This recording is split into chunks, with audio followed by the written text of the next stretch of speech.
Londres, outono de 1888.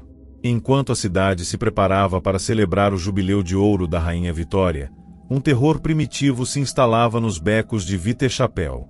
Não era apenas um assassino, era uma força que desafiava a compreensão, um espectro que manipulava tanto a carne quanto o medo coletivo. A história que se desenrolou naqueles meses nebulosos não foi apenas uma sequência de crimes, mas um labirinto psicológico que ainda hoje desafia historiadores, criminologistas e psiquiatras. O palco estava armado. Whitechapel, distrito onde 80% das construções eram cortiços superlotados, com até 30 pessoas dividindo um único cômodo. A prostituição não era uma escolha, mas a única opção para milhares de mulheres que ganhavam em média 4 pence por encontro, menos que o preço de uma taça de gin.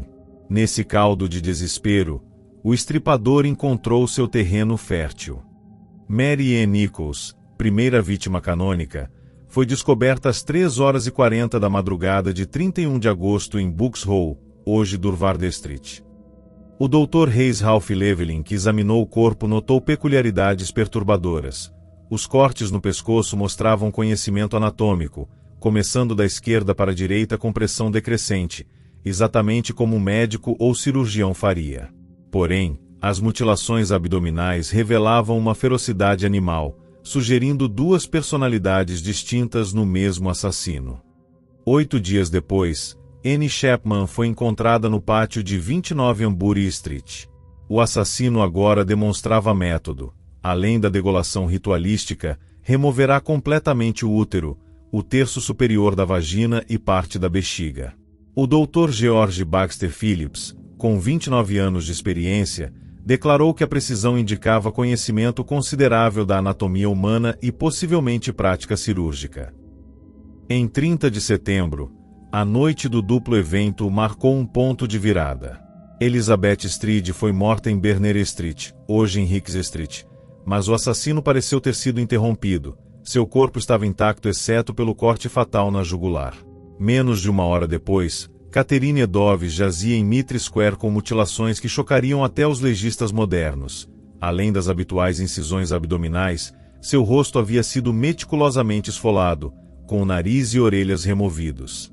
Mais perturbador, seu útero e rim esquerdo foram extraídos, este último levado como troféu. Mary Jane Kelly, morta em 9 de novembro em Miller's Court, representou o horror absoluto. Em seu pequeno quarto alugado, 13 pés por 12 pés, o assassino teve tempo ilimitado para trabalhar. Quando o corpo foi descoberto, restava apenas uma massa informe de carne, a pele do rosto completamente removida, os seios cortados e colocados sobre a mesa, o coração ausente. O Dr. Thomas Bond, que realizou o exame post-mortem, registrou mais de 150 feridas distintas, incluindo mutilações que sugeriam um conhecimento profundo e um prazer incomum no ato. A recém-criada Polícia Metropolitana, 1829, mostrou-se completamente despreparada. Sem protocolos para cenas de crime, os policiais pisoteavam evidências, e os corpos eram removidos sem documentação fotográfica. O comissário Charles Warren insistia em teorias absurdas, como a de que o assassino usava botas com solas de borracha para se mover silenciosamente. Entre os principais suspeitos investigados estavam Montague John Druitt, advogado e professor, encontrado morto no Tamisa em dezembro de 1888. Sua família acreditava que ele era o assassino, mas não havia evidências concretas. Aaron Kosminski, barbeiro polonês com histórico de doença mental. Em 2014, testes de DNA em um chale ligado a Catherine Edoves sugeriram sua participação, mas a metodologia foi amplamente questionada. Francis Tomblet, charlatão americano que vendia remédios para doenças femininas e colecionava úteros em formol, fugiu para os Estados Unidos durante as investigações. Prince Albert Victor, teoria conspiratória sugeria que o neto da Rainha Vitória teria cometido os crimes durante surtos psicóticos, com a corte real encobrindo os fatos. Foram enviadas diversas cartas de pessoas reivindicando os crimes. Das mais de 200 cartas recebidas pela polícia, apenas 3 são consideradas potencialmente autênticas. A carta Dear Boss, 25 de setembro, que cunhou o nome Jack, o Estripador. A carta Saucy Jack, 1 de outubro, que mencionava o duplo assassinato. A carta From Hell, 16 de outubro, que acompanhava um pedaço de rim humano. Análises grafotécnicas modernas sugerem que as cartas podem ter sido escritas pela mesma pessoa, mostrando conhecimento médico e um humor mórbido peculiar. Alguns historiadores sugerem que os assassinatos foram encenados para desviar a atenção de escândalos reais, com as mutilações contendo simbolismo maçônico. Psiquiatras modernos diagnosticam, retrospectivamente, um provável caso de esquizofrenia paranoica com componente sexual sádico. Alguns pesquisadores argumentam que nem todos os crimes foram cometidos pela mesma pessoa, mas por imitadores que se aproveitaram do pânico. O caso permanece aberto oficialmente na Scotland Yard. Em 2006, o detetive-chefe John Grieve admitiu: "Temos mais de 100 suspeitos principais e nenhuma prova conclusiva contra qualquer um deles." O mito de Jack transcendeu o tempo, inspirando mais de 127 filmes, 45 documentários sérios e incontáveis estudos acadêmicos.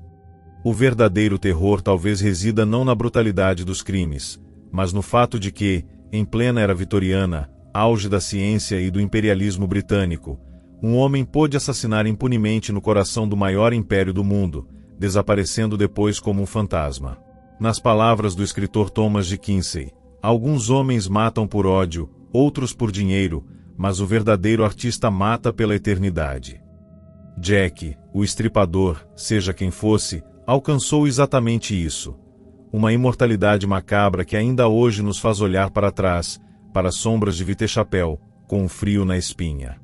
É fundamental lembrar que, por trás do mito construído em torno de Jack, o Estripador, existiram mulheres reais, seres humanos com histórias, sonhos e dignidade, brutalmente apagadas. Mary E. Nichols, Annie Chapman, Elizabeth Stride, Catherine Edoves e Mary Jane Kelly não eram meras peças em um quebra-cabeça criminoso, mas pessoas que lutavam para sobreviver em uma sociedade que as marginalizava. O verdadeiro horror deste caso não reside na figura mítica do assassino, mas na indiferença com que essas mulheres foram tratadas em vida e, muitas vezes, até mesmo em morte. Suas histórias foram reduzidas a notas de rodapé em uma narrativa que, por mais de um século, glorificou o criminoso em vez de lembrar suas vítimas. Se há algo a ser aprendido com esse capítulo sombrio da história, não é sobre a genialidade maligna de um homem, mas sobre os fracassos de uma sociedade que permitiu que essas mortes acontecessem e que, depois, preferiu transformar tragédia em espetáculo. Que a memória de Polly, Annie, Liz, Kate e Mary Jane não seja ofuscada pelo monstro que as matou. Que elas sejam lembradas não como vítimas de Jack, o Estripador, mas como mulheres cujas vidas importavam. E que sua história nos ensine a olhar com mais compaixão para aqueles que, ainda hoje, são invisíveis à margem das ruas, para que o verdadeiro legado de Vitechapel não seja o medo, mas a humanidade.